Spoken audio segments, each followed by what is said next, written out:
Good day, all. Welcome to the third episode of Futsal868 Corner Talks, brought to you by the Futsal Association of Trinidad Tobago. I'm your host, Geoffrey Edwards, President of the association. We want to take a moment to recognize Mr. Andrew Sleepy Ali in the capacity as the Managing Director of SW Touring Limited. We host a sport tourism venture called Tobago Masters Football Tournament. Mr. Ali, age 53, died in New York last Thursday due to the coronavirus. He was a former national youth player and a student of Mocarapo and San Fernando Technical Institute in the position as goalkeeper. He played alongside the likes of Mr. Russell Latapy, Russell Seaton, and others.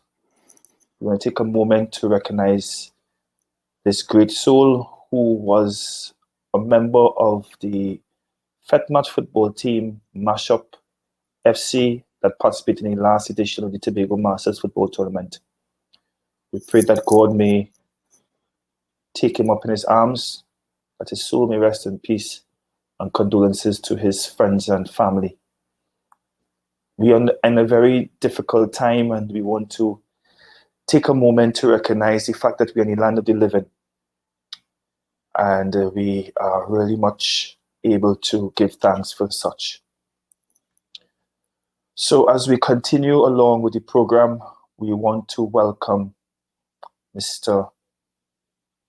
Martin Perciavalle, a Uruguayan UEFA licensed consultant, coach, and tutor. And I want to say thank you very much, Martin, for being a part of Futsal868 Corner. Martin, it is, before we continue as regards to further introduction of you in terms of you speaking, I just want to give, as we did last week, I want to just take a few moments for our guest to get a little idea of who you are. And as it says there, he is the head coach of the Irish Deaf National Futsal Team, a consultant, a lead futsal tutor. The Futsal Association of Trinidad and Tobago met Martin. We met Martin last year when he applied to be a part of the men's national futsal team setup. And since then, Martin has been working with us as a consultant for the soon-to-be launch Futsal868 Youth Academy. So I'll go straight into it.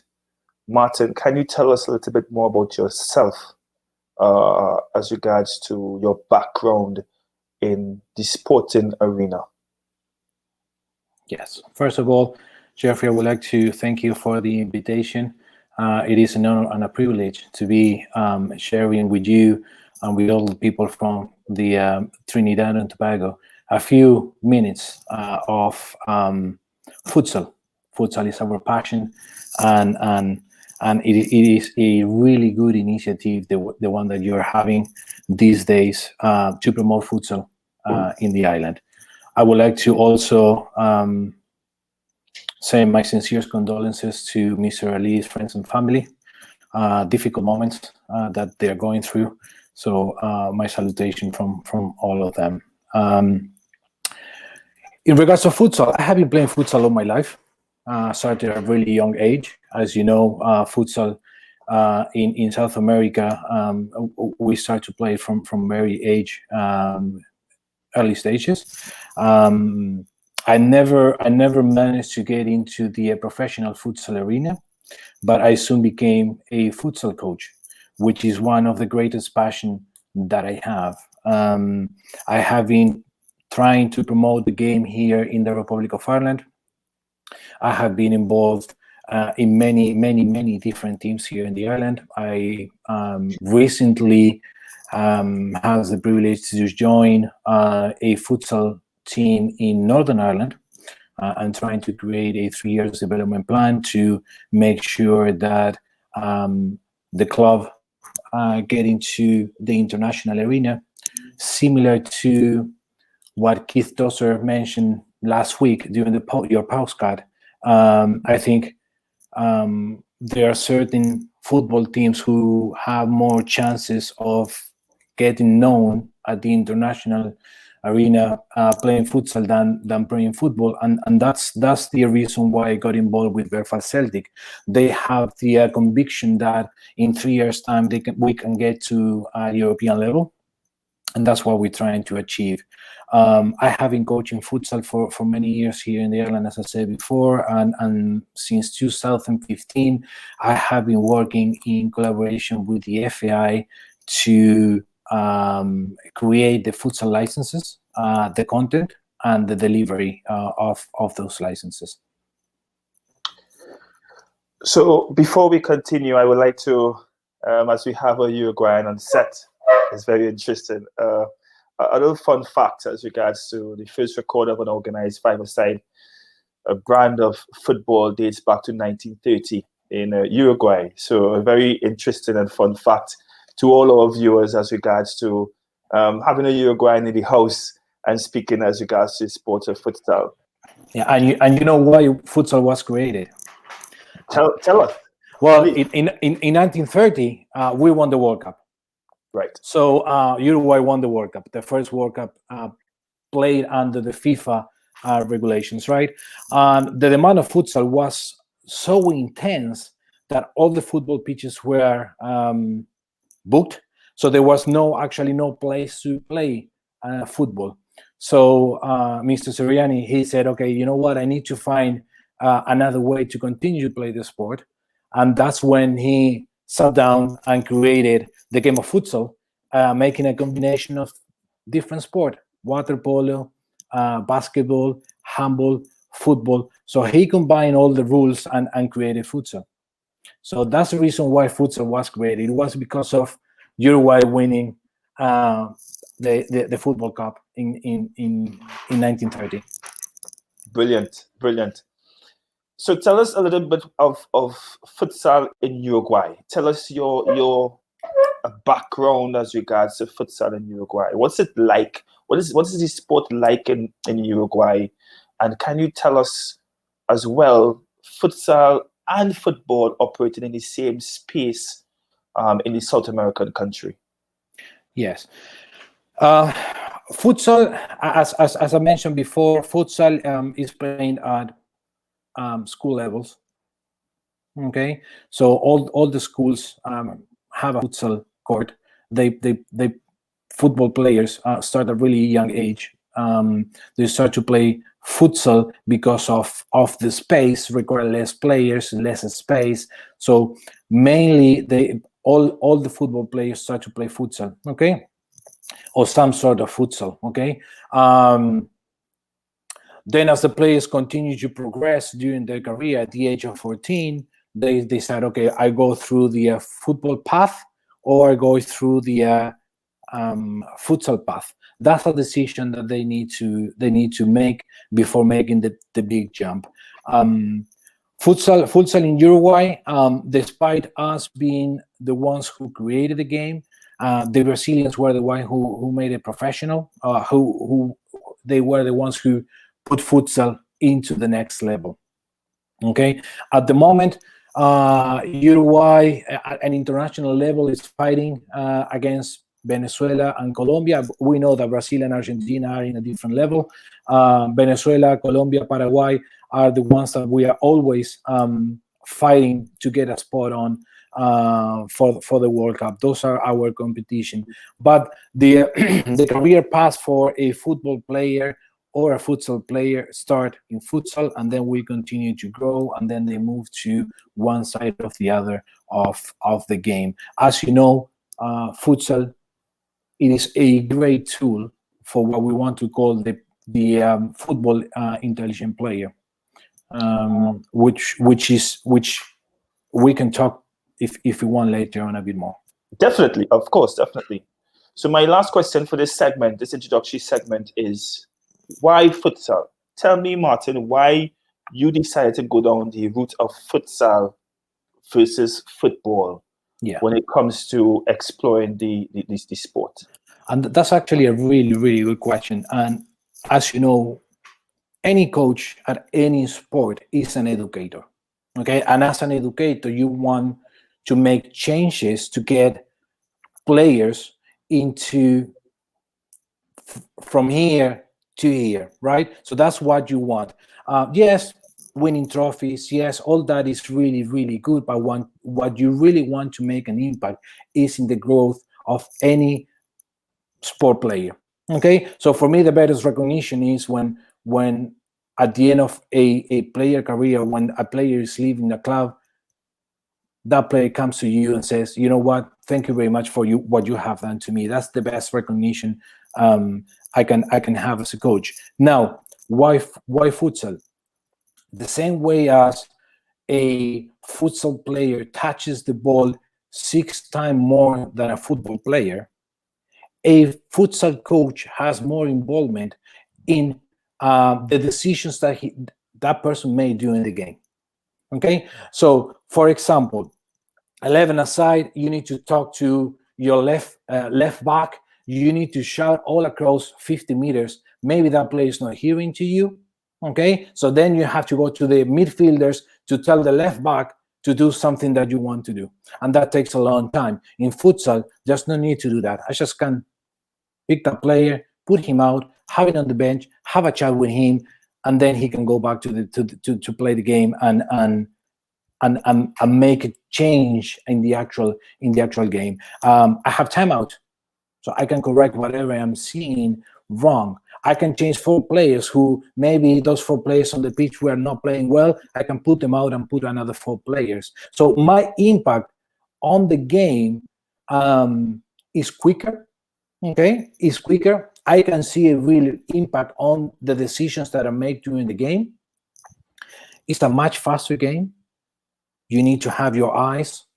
You need to have different set of eyes to see all the stuff that is going around in the pitch.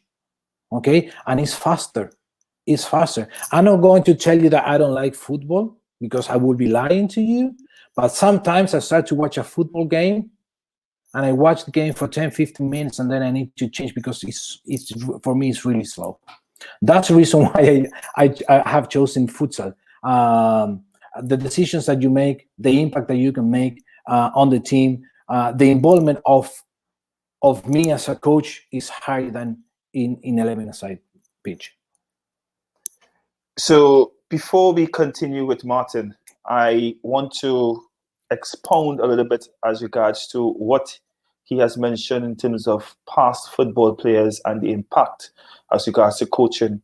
But this isn't going to come from me. It's going to come from one of our Let's Play Futsal Caravan outreach programs. Take a look. At this point in time, if the other team scores, they are going to win.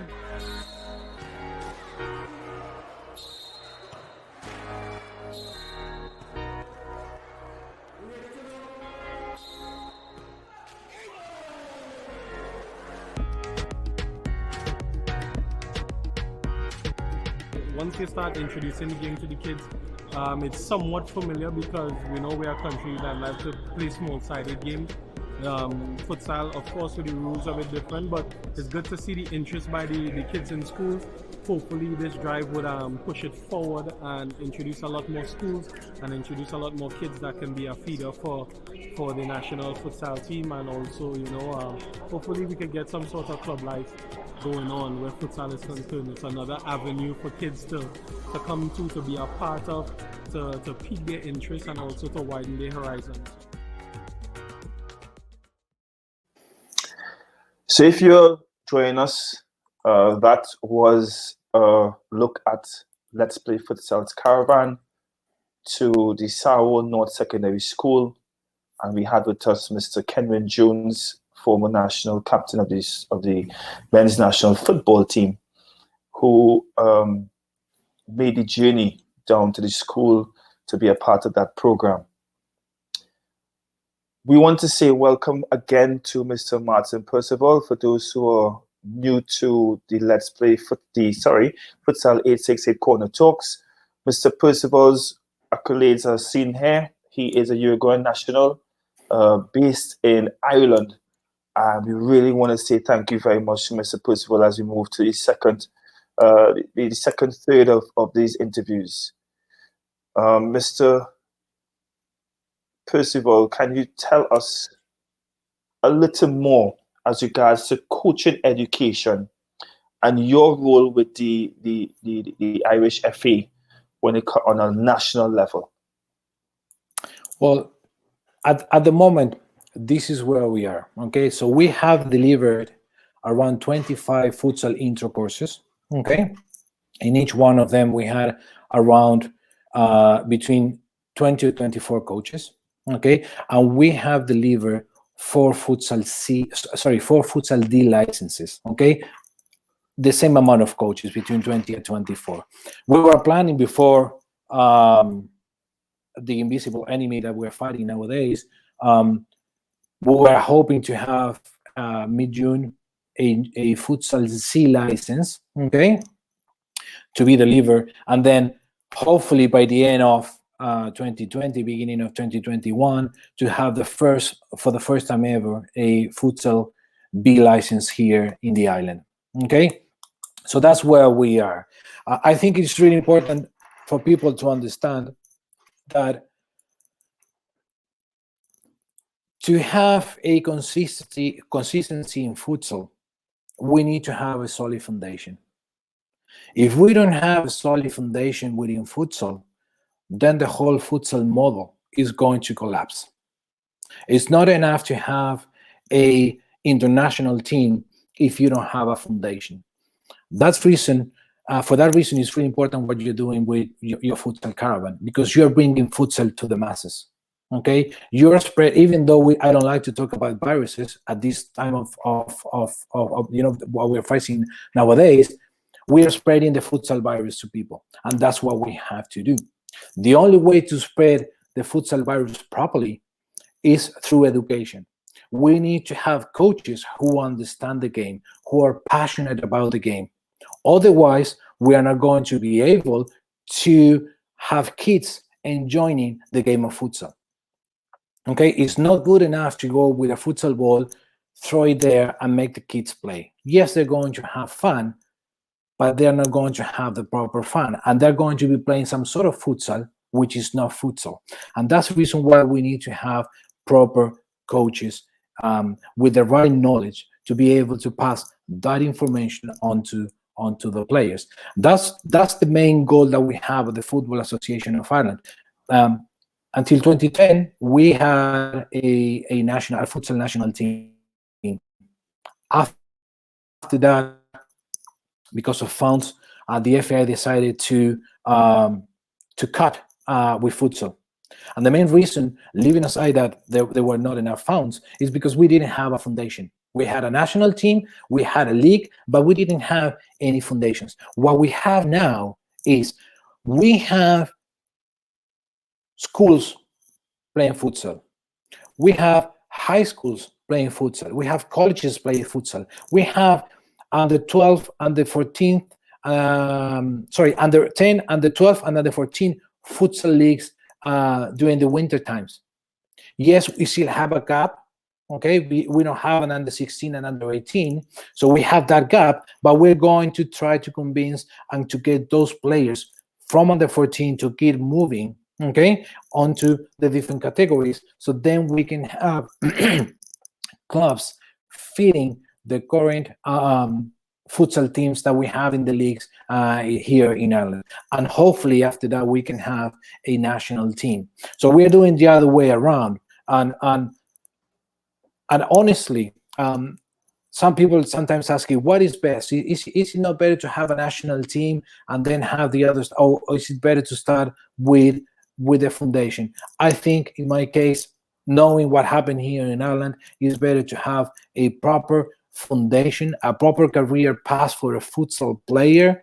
And the only way to do that is, again, to have coaches educated about the game, how the game is being played, how the game should be played, and then pass that information on to all the players. We are very happy to hear you speak directly to that. With that being said, what would you say to those who say that you should have a national futsal league before coaching education or grassroots development? What would be your answer to that? Okay. So a few things. Okay, a futsal league. If you have a national team, you need to have a futsal league. Okay, why I believe you need to have a futsal league? Because those futsal players who are representing the country need to have a place where they can develop the skill. Okay, so first things first, you need to have a futsal league. Okay, now, do you need to have coaches to train those futsal teams? Absolutely yes. Okay, absolutely yes. The only way that those players are going to be able to compete at international level is to have coaches who knows about the game. It will be much easier for Constantine to train and coach players who has experience about the game than trying to make them play futsal, okay, with no knowledge. Okay, so I think all the stuff that futsal, the Futsal Association of Trinidad and Tobago are doing is right. Okay, step by step are growing the foundations to have a proper and solid futsal path. Okay, so I honestly think that in 3 years' time, 4 years' time, everybody's going to be talking about Trinidad and Tobago. Okay, so and that's because of all the good work that you guys are doing over there. But you need to have a futsal league, because the national team is going to be playing now the qualifications for the World Cup. What's happening to all those players after that? They're going to go back to football, or they're going to be continue to play futsal. So all the kids who are going through the futsal caravan, they need to have a role model. They need to have an example. They need to see, okay, you know what? If I want to play futsal, this is my path. I can do the same thing as this player has done, play for this team in Trinidad and Tobago futsal team, and then go and play for the national team. Okay, but it is baby steps. Baby steps. You now have the national team. Great. Now, what's going to happen after the qualification? What's going to happen after the World Cup? If you guys manage to get there, you need to have a league, so those players who went and had the experience to represent the national team continue to play. But also at the same time, you don't need to forget about having grassroots playing futsal. Otherwise, you won't have players fading into the national team. Okay, so it is a whole cycle that you need to make sure, and you keep a good balance of all of them. Okay? Thank you very much, Martin. And we have a question from our online guest to you, Martin. And it goes as follows. Can you describe the biggest challenges you have faced establishing futsal in Ireland?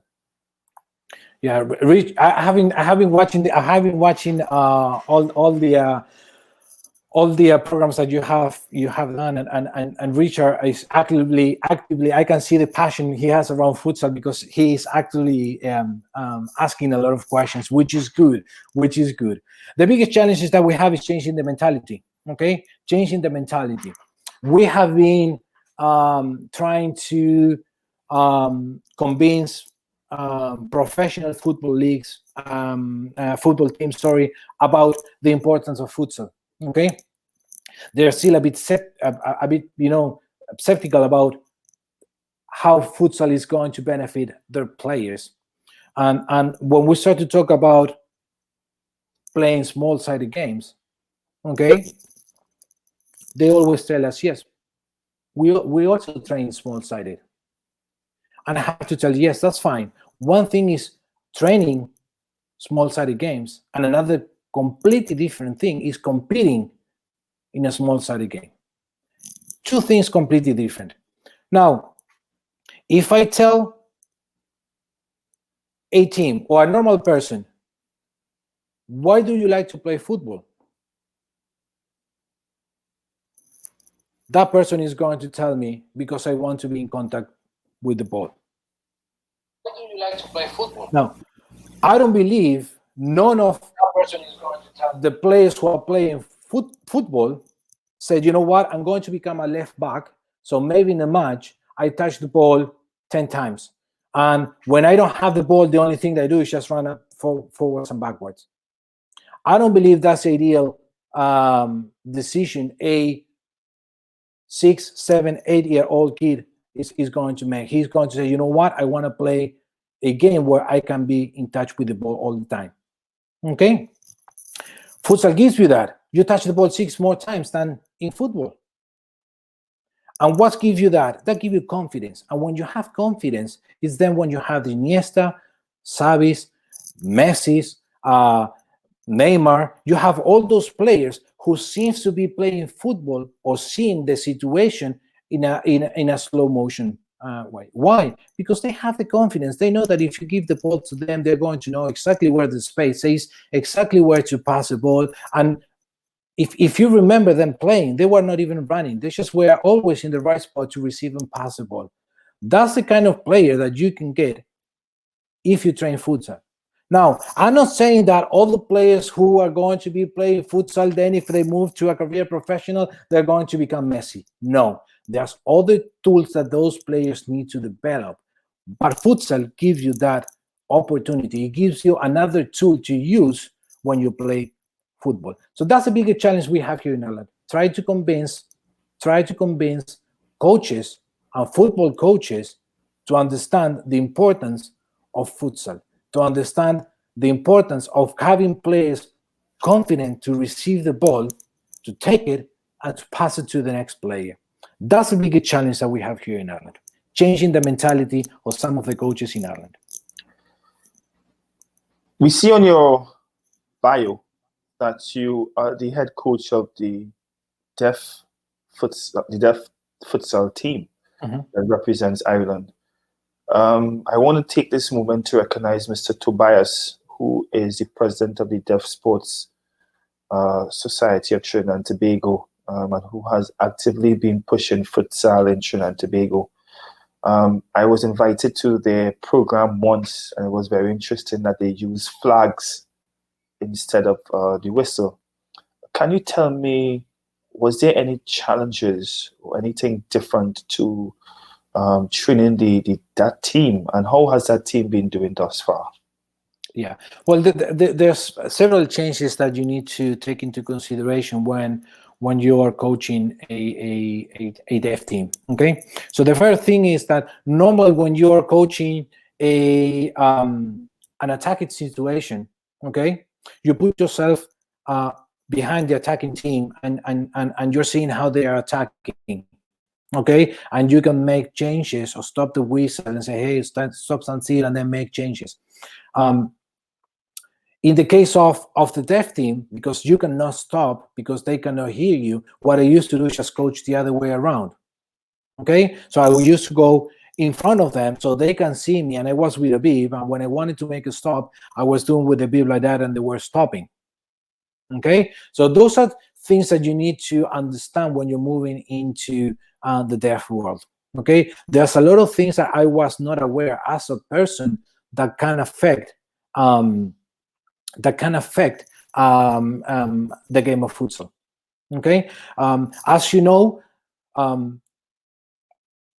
all the stuff that they do is with their eyes. They're really good, really good at reading stuff. Okay, but they also, because the eyes are the main attention, they get distracted really easily. So for example, if you have shirts with different colors, okay, they cannot see your sign languages because they're getting distracted with all the colors that they have. So you always need to wear plain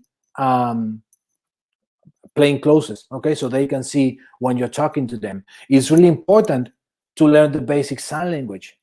It's really important, even though you are not able to communicate properly, it's really good for them to see that you're making the effort to learn their language, and they will start to feel you part of their community. Okay. Another thing that you need to be aware of, running behind the back, okay, because they cannot hear people running behind the back. You need to work more on the ball triangle. So if you don't know what the ball triangle is the position of the ball and you're the direct defender. Okay, so you need to make sure they understand that they need to see the ball and the direct opponent.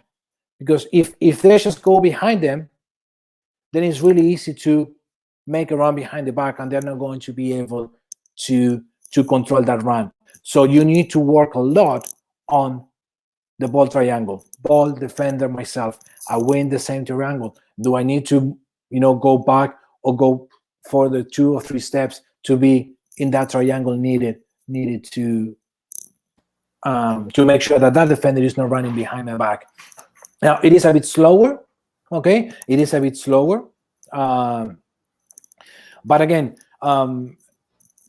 I have an immense support from all the deaf community here in Ireland. We managed to get into, in 2013, we played against Poland and Cyprus, and we managed to go to qualify to the European competition. And then in 2017, we went to Czech Republic. We won our first match. The second match, we lost by 1 goal. Okay, and then the third match against the Czech Republic, the local team, we didn't play well. We didn't have a good match, and then we lost that last match. But overall, it has been an amazing experience, and I'm really proud to represent the deaf community from Ireland. Before we continue on with my line of questions, we have a question from Mr. Tarek Ayanovic, and it goes as follows: does futsal need 11-a-side football to grow, or it can do it on its own? Some smaller leagues in Europe use futsal during the mid-season break from commercial events, but futsal really benefits from it. A very good question, Mr. Good question. Good question. And honestly, you don't need an MLS to grow futsal. Okay, they are completely different sport. It's like saying, to grow netball, do you need basketball? No, they're 2 different sports. Okay, now can you benefit from playing futsal if you're a football player? Absolutely yes. Absolutely yes. And I think football needs more futsal and not the other way around. Okay, so it is important to understand that football and futsal, they're 2 completely different sports. Okay, yes, we have a ball, yes, we have a net where we need to score, similar rules, but it's not the same game. Same as netball and basketball. Do you need one to grow the other? No, you just need passionate people who understand what the game is about, and to spread the virus to the kids. I definitely can't continue because we have a female question. I want to say thank you very much for it. How would futsal transform the current progression lines to the national team? The already established lines. How can futsal change or improve the progression to the next level for talented players? Okay, how will futsal transform the current progression lines to the national team? Are we always talking about futsal, or are we talking about football national team? No, I think futsal. I honestly think that she's referring to futsal as regards to the step from community base to national team base. Okay. First of all, the only way that you're going to grow futsal, or you're going to grow futsal players, is having coaches educated in the game. If you don't have coaches who understand the game, who are passionate about the game, and who can pass that passion to the players, then you will never go to the next level. Okay, so that's something that is really, really important. You need to invest in education. You need to invest in having proper coaches that can transfer the knowledge to the players. Okay, now, to have futsal players or a proper career path is just not about coach education. It's also about having a futsal grassroots development. Okay, you need to have also a referees development. Okay, they need to be, referees are as much educators as coaches. They are the ones who need to make sure that the laws of the games are applied in the games. And if players and coaches don't know those laws, they are the ones who need to educate players, coaches, administrators. But if you don't have a proper referee in a futsal match, I guarantee you, players are going to get frustrated, and probably the game of futsal is not going to progress. You need to have a proper fundraisings, or you need to have someone who really is promoting futsal to bring all that to the masses. Okay, so to put futsal in the next stage, it's not just one thing or two things. It is a combination of several things that need to be working like a clock to make sure we put futsal into the next level. Okay, we are still fighting to get futsal into the Olympics. We have the Youth Olympics, and we have seen a huge success. Would that be enough to make sure that we have futsal in the next Olympics? I don't know, but we have made a huge step. Can we continue? Can we continue? But that depends only on coaches. That depends on coaches. That depends on administrators. That depends on Futsal Exit 8 to continue to promote. That depends on the Futsal Association of Ireland of Trinidad and Tobago to continue to promote the game, to get more players invited to the caravan. All the things are going to make futsal make a jump. You need coaches educated. You need referees educated. You need to have a solid grassroots development. Those are the things that are going to help futsal to grow. As you mentioned that, we just want to acknowledge Mr. Constantine Constant and Mr. Paul Decker, the head coach and assistant head coach of the men's national futsal team, as well as they also shared the same positions for the girls' national futsal team that represented Trinidad and Tobago at the 2018 Buenos Aires Youth Olympics. Before we continue, we want to take a very, very short break. And you're looking at Futsal868 Corner Talks. We want to say thank you very much for joining us.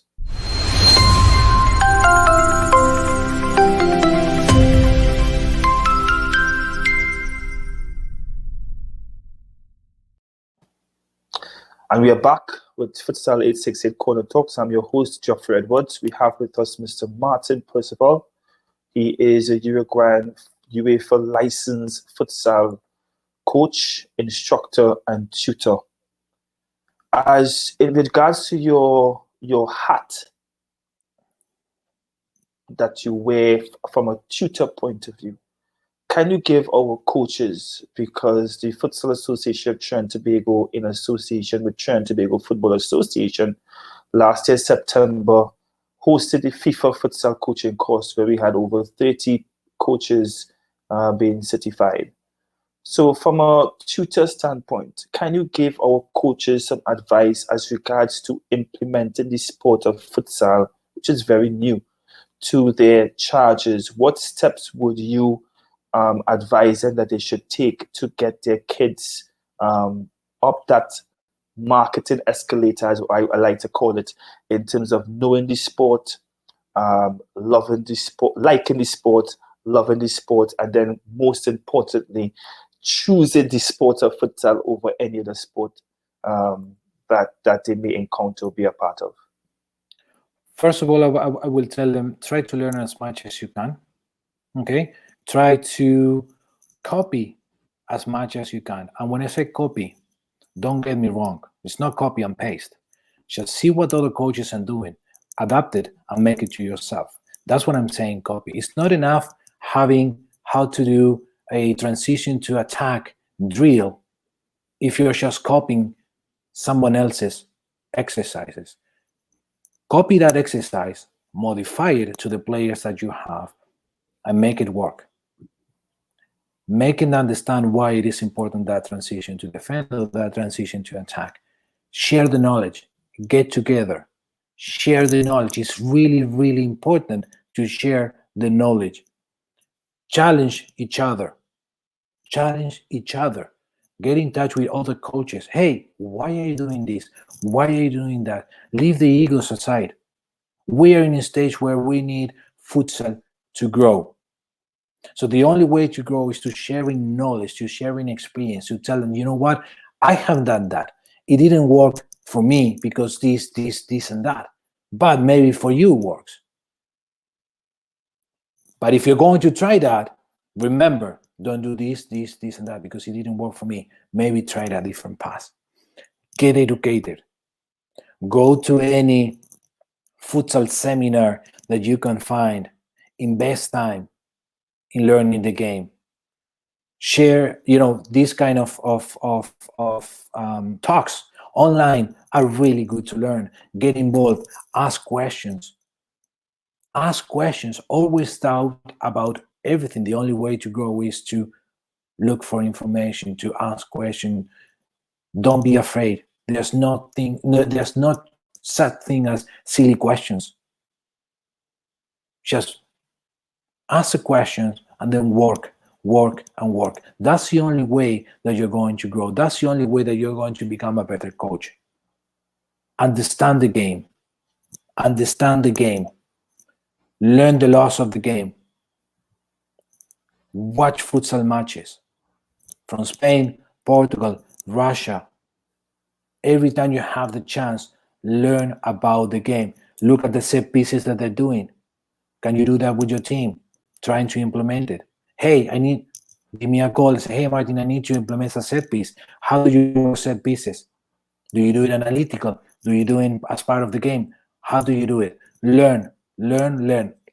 Grow your network of coaches and ask questions. That's the only way that you're going to grow. Martin, can you give us a little idea as regards to the futsal landscape in Ireland and United Kingdom? Okay, so in Ireland we have a under 8, under 10, under 12, and under 14 league. Okay, run by the football developer offices from the FAI. As I mentioned before to you, we don't have an under 16 and under 18 league.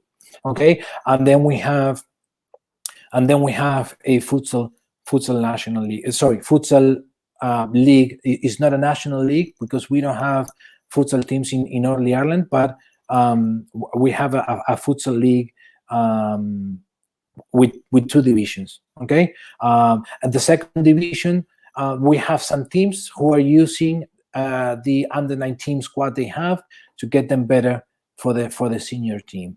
Northern Ireland, they have they just started 3 years ago with the futsal program. They're starting to develop the futsal league. Okay, they have one division with 10 teams. Okay, they have one women's national squad and also a league, and they're trying to see if they can get a under 19 national team. Scotland, they have one division. Okay, as far as I know, England is the most developed country in UK and Ireland, and then Wales, they also have one division as far as I know. England and the Republic of Northern Ireland are the 2 countries with a senior futsal team and women's and men's. And then Scotland, Scotland and Wales, they only have a futsal men's national team.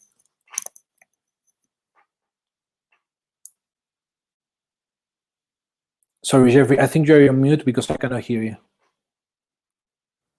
Being a consultant based in Ireland and just speaking about the United Kingdom's different structures, can you give us an idea of what are the different strategies that each country deploys or employs as regards to sports of futsal? and how can those strategies be used in other areas, in other countries? Okay, I can only mention the ones from Republic of Ireland and Northern Ireland, because those two are the ones that I know. I'm not aware of what are the strategies in the other countries, but I think England, even though they're in a different stages than us, I think it could be the same. What we're trying to do here is, as I said, as mentioned to you before, try to build a foundation. Okay, the difference between Northern Ireland and the Republic of Ireland is that Northern Ireland started with the national team. Now they have a futsal league. They have a women futsal league, and then they're trying to see if they can get an under-19. So they're doing the other way around. We're going from the bottom to top. Okay, so those are the different strategies we have. But again, both of them are investing in education. Both of them are making sure that the coaches know about the game. UK is more or less the same. I'm sorry, when I say UK, I mentioned to England. They're investing a lot of coaching education.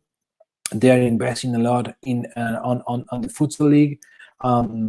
As I said, as I mentioned to you, here in Europe, and I don't know how it's in CONCACAF, but I believe it's more or less the same. We have coaching teams programs where countries from the different level in terms of futsal get together for a week, and they share experiences. They share what they're doing right, what they're doing wrong, how to improve, copy ideas from one country to other to make it to the next level.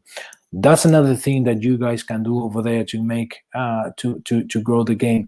Go to these coaching teams, are really good. It will help you to expand your network of coaches. It will help you to see things that maybe you thought they were not going to work, but you understand that now that they can work. So those are the things that are happening here in the Republic of Ireland and Northern Ireland. Both of them completely different. Northern Ireland is starting from the national team down. We are from the bottom and growing and having a foundation. Okay, it's taking us a while to have the national team, but hopefully in the next 1 to 2 years time, we will see a national team on the landscape. I would like to take this moment to share with our viewers and those who are watching the program afterwards 5 pillars that the Futsal Association of Trinidad Tobago have in a strategic plan when it comes to what we want to achieve. Grassroots development, coaching training or coaching education, female inclusivity, performance, and brand building. The Futsal868 Corner Talks is definitely part of coaching education for us and brand building. And I want our viewers to really and truly understand that as the body for the sport of futsal in Trinidad and Tobago, we will be doing our utmost best to continue to have these kind of discussions to help develop the sport. In continuing our conversations with Martin, I want to ask you, what do you see as the future for futsal in Ireland, in United Kingdom, in Europe, and globally?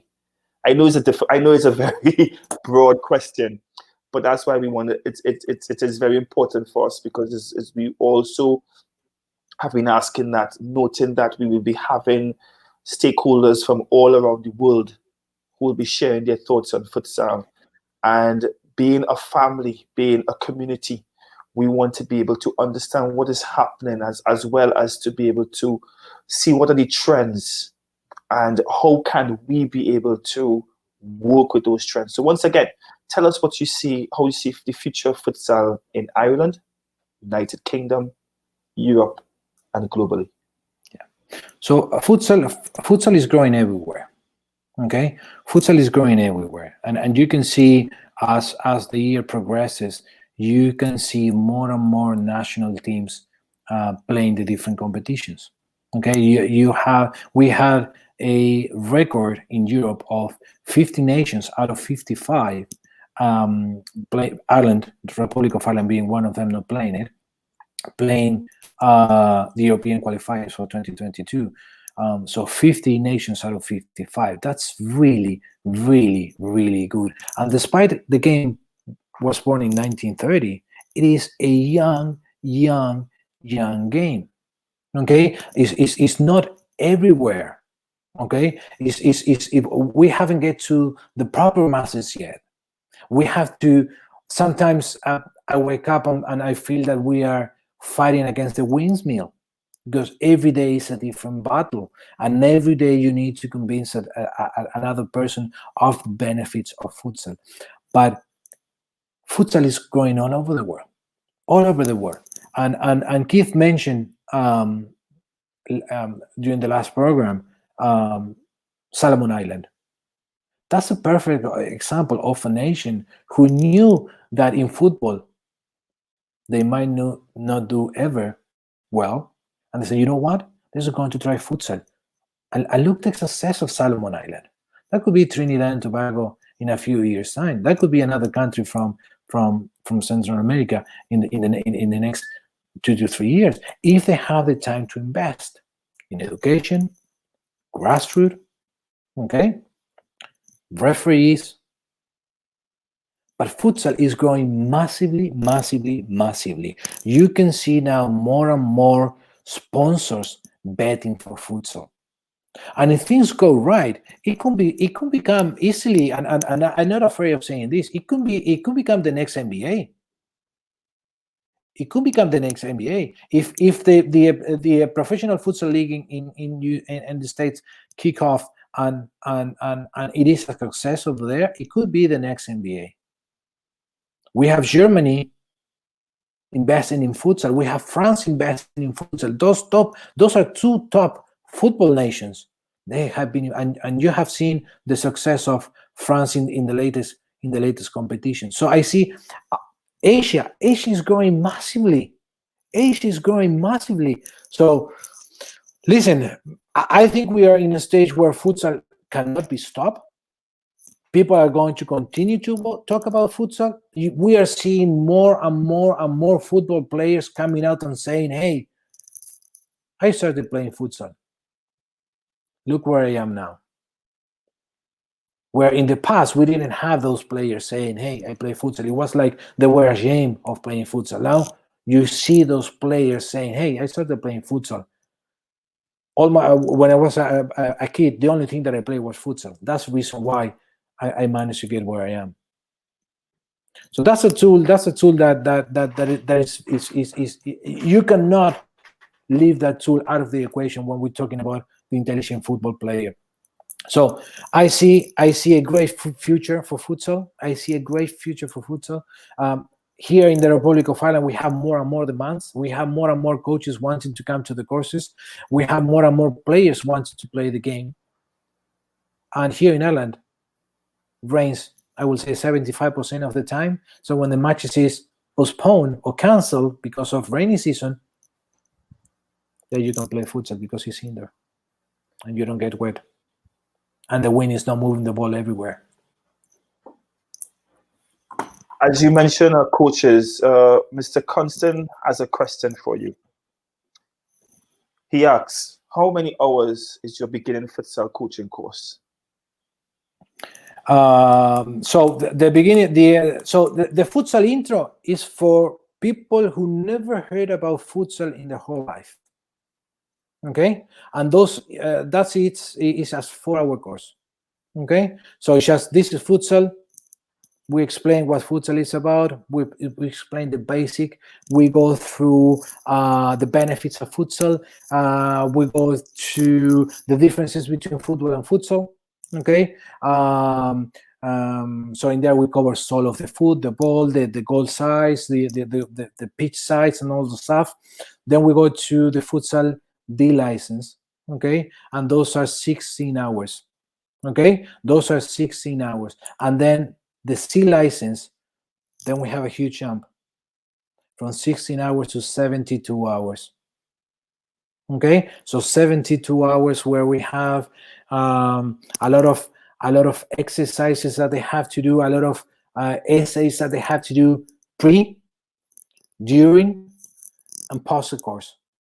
Okay, so to be certified is not at the end of the course you have the C license. No. At the end of the course, you need to do certain things, and we need to go there and check, or you send us information that we want to send us, and then you are certified. Don't forget that we need to cover 272 hours that we have for the B license. Okay, so all that counts into the B license. That's very interesting, because we know that we have been in contact with the Irish FA as regards to getting a couple of our coaches and more to Ireland as regards to the license in futsal. So I want to thank you very much for giving us some more information. To our viewers, I would like you all to know that Mr. Perciavalle will be in Trinidad and Tobago. I would think by next year, given this whole COVID-19. He is working with the Futsal Association as a consultant in getting our Futsal 868 Youth Academies up and going. As you have witnessed, he is very much educated and passionate about the sport. As we close, Martin, can you give us some parting words? You could freestyle, as we say in Trinidad and Tobago, extempo. Tell us your parting words. Sorry, my parting word? Your parting words. Give us your closing remarks. My closing remarks are really simple. I'm passionate about futsal. Really passionate about futsal. And when I talk about futsal, you can see my passion. You can see my emotion about the game. For me, it is a fantastic game that every player who wants to be in touch with the ball needs to be playing. Okay, it's really important for those young kids who have a football, okay, and they're going outside to play with the friends. Futsal, it is an absolutely a brilliant tool to get them developing their skill for 11-a-side pitch. So play futsal, learn futsal, and enjoy futsal. That's all what I can say. Okay, and pass that to the next friend or player who it is important for them to understand how passionate we are about futsal. So spread the virus. And that's the only good virus you want to spread, by the way. Exactly. So, it is a positive one. On behalf of the Futsal Association of Trinidad and Tobago and the people of Trinidad and Tobago, Martin, I want to say thank you very much for being our guest on Futsal 868 Corner Talks. We want to tell persons to get a recap of this episode on our Facebook and Instagram pages. Keywords Futsal 868. We want to wish you, Martin, and your family safety and God's protection during this very challenging time, a very unique time. And we hope that you continue to be guided in his wisdom, knowledge, and understanding. And we wish you all the best in your future endeavors. Be safe to you and yours, Martin. Thank you very much, my friend. Same to you and all the people there in Trinidad and Tobago. Okay. Thank you very much. Do have a good one. You too. Bye-bye. Before we go to the people of Trinidad and Tobago, we have a few parting words for you all, and we also want you all to be aware of what's happening next week. Next week, we have with us this great gentleman.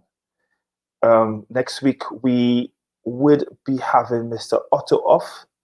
He would be our guest for the Let's Play the Futsal 868 Corner Talks. Mr. Otto Off will be joining us next week, the 26th of April, live at 4 p.m. It is very important to know that Mr. Otto Off was the assistant head coach of the girls' national futsal team that represented Trinidad and Tobago at the Youth Olympics in Argentina. So join Mr. Otto Off next week, the 26th of April at 4 p.m. Just a quick one as regards to who Mr. Otto is. He is presently the US men's futsal team assistant coach.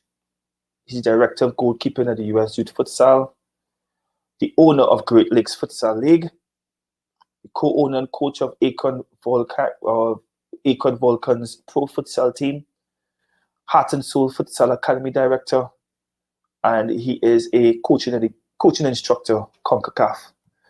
So with that being said, we come to the end of another edition of Futsal868 Corner Talks. I'm your host, Geoffrey Edwards.